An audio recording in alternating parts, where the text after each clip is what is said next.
Alam mo ba kung saan ang pinakamahabang tulay sa Pangasinan? Gaano nga ba kahaba ang tulay na ito at kailan ito ginawa? Kung di mo pa alam, panoorin mo ang video na ito. Ang pinakamahaba na tulay sa Rehiyon 1. Ang tulay na mahaba.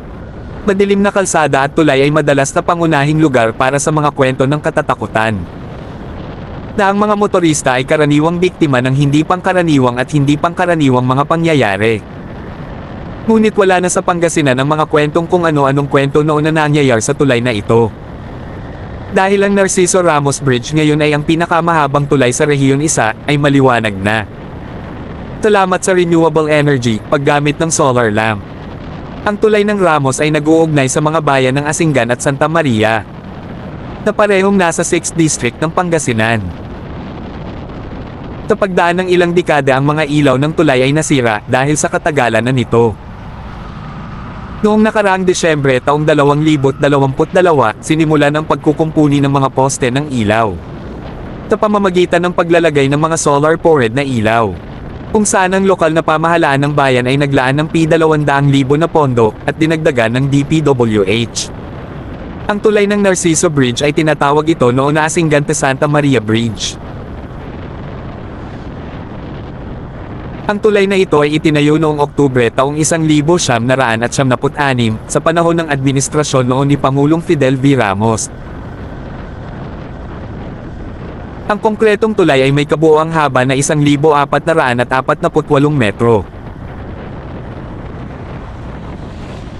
Ang tulay ay pinalitan ng pangalan sa Narciso Ramos Bridge noong 2001. Pagkatapos ng ama ng dating Pangulo na tubong bayan ng Asingan. Sa pagdaan ng maraming taon mula nang ginawa ang tulay na ito, ay masasabi rin natin na matibay ang pagkakagawa. Ikaw na nanonood, may naging karanasan ka ba sa tulay na ito? Nakadaan ka na ba dito? At sa mga palaging dumadaan dito, ano ang mga naging karanasan mo sa tulay na ito? Pwede mo bang i-share at i-comment sa baba? At kung nagustuhan mo ang video na ito, huwag mong kalimutan mag-react, mag-comment at i-share ang video na ito. Paki-follow na rin ang page na ito para lagi kang updated sa bago kong upload. Di ko nais na magkalayo tayo.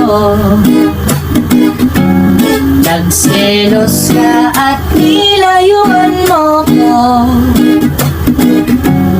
Buhay nga naman, tunay bang ganyan? Bumalik ka naman. Kahit na ano pa ang iyong gusto, okay lang basta't magkabati tayo. Minamahal kita, hihintayin kita. Sorry na, pwede ba? Buhay ko'y sa'yo, matitiis mo ba ako?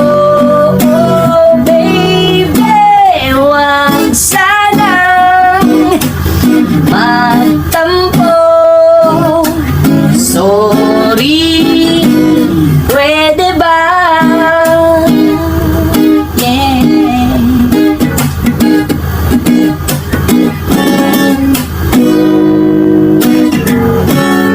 Kahit na ano pa ang iyong gusto, okay lang basta't magkabati tayo. Minamahal kita, hintayin kita. Sorry na,